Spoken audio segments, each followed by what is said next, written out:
Beralih ke informasi lainnya, masih dari Aceh, rekan kami Sheila Aditya akan mengajak Anda belajar sejarah melalui Taman Pemakaman Militer Belanda di Kerkhof, Pecut, Banda Aceh. Lantas sebenarnya nilai sejarah apa yang dapat digali di Kerkhof ini? Kita langsung sapa yuk teman kita di sini, Sheila Aditya. Silakan Sheila, apa yang menarik di sana yang bisa Anda sampaikan ke pemirsa di siang hari ini?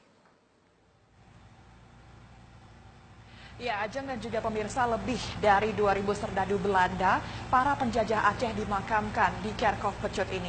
Kerkhof artinya adalah makam, sementara Pecut ini adalah sebutan untuk panggilan kesayangan dari Raja Aceh saat itu, Sultan Iskandar Muda, untuk memanggil anaknya Merah Pupo yang juga dimakamkan di area pemakaman Kerkhof Pecut ini. Dan disinilah ribuan serdadu Belanda yang berhasil ditaklukkan oleh masyarakat Aceh dimakamkan dan menjadi saksi bisu bagaimana kedahsyatan perang Aceh melawan Belanda pada tahun 1873 hingga 1942. Dan di tempat saya berdiri saat ini adalah gerbang menuju area pemakaman di belakang saya, dan di sekeliling ini banyak sekali nama-nama serdadu Belanda yang dimakamkan di sini, dan juga terdapat tulisan-tulisan masih dalam bahasa Belanda yang artinya sebagai bentuk ucapan penghormatan untuk setiap serdadu Belanda yang dimakamkan di sini.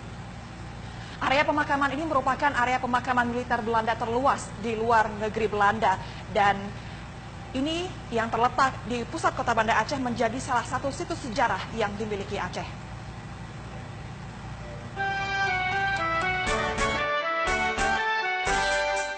Mengalami penjajahan dari Belanda selama lebih dari 3,5 abad.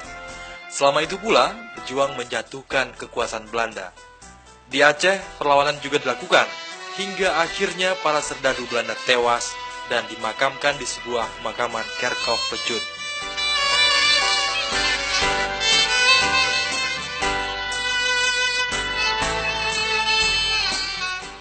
Kerkhof Pecut terletak di pusat kota Banda Aceh dan menjadi makam militer Belanda yang terbesar di dunia yang berada di luar negara Belanda. Melewati gerbang dan tembok setinggi 4 meter, kita akan menyaksikan tak kurang dari 2.200 serdadu Belanda yang tewas di tangan rakyat Aceh, dimakamkan di sini.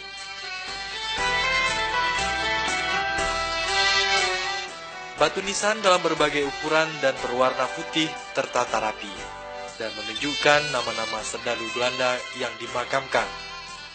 Terlihat seluruh makam di area seluas 2 hektar ini masih tertata rapi dan dirawat dengan baik. Hal inilah yang membuat pemerintah kerajaan Belanda sangat menghargai rakyat Aceh yang masih mau merawat makam serdadu Belanda yang sempat menjajah Aceh. Di antara serdadu Belanda yang dimakamkan di sini terdapat pula makam Mayor Jenderal Kohler, satu-satunya jenderal Belanda yang berhasil ditembak mati oleh pejuang Aceh pada tahun 1873 di pekarangan Masjid Raya Banda Aceh. Banyak para wisatawan Belanda yang berkunjung ke Kerkhof, mencoba mencari sanak saudaranya yang mungkin gugur dalam peperangan melawan Aceh, melalui marga dalam nama-nama serdadu Belanda yang dimakamkan di Kerkhof. Ya, Ajeng dan juga pemirsa, pada kesempatan kali ini kami akan mengajak untuk kembali mengenang bagaimana sejarah Aceh melawan Belanda pada saat itu. Dan saya sudah masuk ke dalam area pemakaman dan saya akan bertanya langsung bagaimana sejarah peperangan Aceh melawan Belanda. Sudah ada sejarawan di sini, ada Pak Nabahani. Selamat siang Pak Nabahani. Ya, Pak Nab, boleh diceritakan sedikit sebenarnya di area pemakaman ini siapa saja tokoh Belanda yang dimakamkan di sini? Di sini sebenarnya banyak sekali. Dalam catatan yang kita temukan, di sini terkubur sekitar 2.200 serdadu Belanda. Itu terdiri dari 4 jenderal, juga perwira, dan ada yang berpangkat tamtama, itu prajurit-prajurit. Baik, kita juga sendiri ini berdiri persis di depan Tugu Jenderal Kohler. Boleh diceritakan sedikit bagaimana perjuangan masyarakat Aceh saat itu berhasil menaklukkan Jenderal Kohler? Itu terjadi pada tahun 1873. Itu dalam ekspedisi pertama waktu perebutan pertahanan di Masjid Raya. Dan saat itu tiba-tiba dalam sebuah inspeksi Jenderal Kohler itu tertembak oleh seorang pasukan Aceh. Yang disebut-sebut kemudian sniper itu adalah Tengku Imumlung Bata, yang makamnya sekarang ada di Pidi. Baik, jika kita melihat dari sebegini banyaknya serdadu Belanda yang dimakamkan di sini, apakah seluruhnya adalah serdadu Belanda yang wafat di Aceh atau ada juga dari daerah-daerah lain di Indonesia? Kalau dalam referensi-referensi yang kita temukan, ini pada umumnya yang tewas di Aceh. Mereka dari berbagai daerah. Ketika mereka bertempur, ada yang dari Gayo, dari Samalanga, yang akhirnya mereka dibawa pulang ke sini untuk dimakamkan. Baik, berarti dari berbagai daerah yang ada di Aceh. Dan Ya. kita melihat sendiri ini kan sebanyak sekali Pak, ada area pemakaman. Dari batu-batu nisan di sini, adakah tanda khusus untuk menunjukkan siapa dan dengan pangkat apa tentara-tentara Belanda ini dulu melawan Aceh? Ya, ada dalam buku petunjuk yang dibuat oleh Yayasan Pecut, itu sebenarnya sudah teridentifikasi pasukan-pasukan Belanda yang dimakamkan di sini dengan pangkat dan latar belakang kejadiannya masing-masing. Kenapa mereka tewas dalam peperangan apa, itu ada dalam catatan buku yang telah diterbitkan oleh Yayasan Pecut ini yang mengelola Kerkop sekarang ini. Baik, jika kita melihat saat ini dulu, bagaimana perjuangan masyarakat Aceh melawan Belanda sehingga akhirnya bisa berhasil menaklukkan ribuan serdadu Belanda seperti ini, Pak?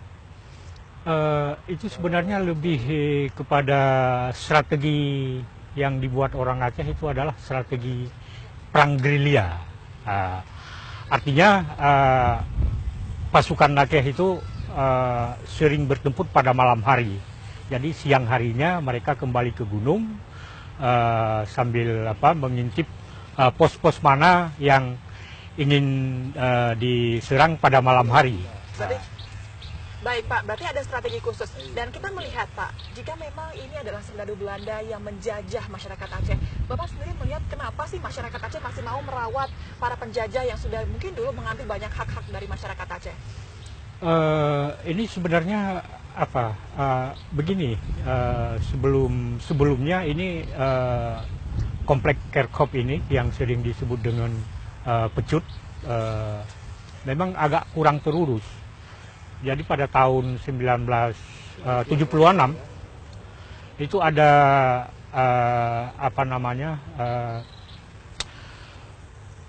anak keturunan dari Belanda yang pernah bertugas di Aceh, kemudian dia datang ke Aceh melihat kondisi perkuburan keturunan mereka di sini agak kurang terurus, maka tahun 1976 dibentuk sebuah yayasan dana. Baik, ada juga yayasan dananya, Pak. Ya. Baik, terakhir dari Anda, Pak, mungkin sejauh ini siapa saja yang datang ke sini? Apakah juga termasuk dari saudara-saudara kita dari Belanda yang juga mengunjungi saudaranya di sini mungkin, Pak? Setahu kami para wisatawan yang datang ke Aceh berkesempatan untuk melihat komplek perkuburan Kerkop ini, terutama bagi bangsa-bangsa Belanda yang berkesempatan datang ke Aceh. Baik, berarti siapapun bisa datang ke sini Pak untuk berwisata sejarah juga. Terima kasih Pak Nem sudah bersama kita di sini bercerita banyak sekali sejarah peperangan Aceh melawan Belanda. Dan Ajeng juga pemirsa, demikianlah perbincangan kami, semoga menjadi juga pengetahuan yang bermanfaat bagi kita semua. Kembali ke Anda di studio. Ya Sheila, ternyata Kerkop ini jauh dari kesan horor atau mistis, bahkan begitu asri dan indah, bisa menjadi salah satu destinasi wisata juga. Terima kasih, selamat kembali bertugas.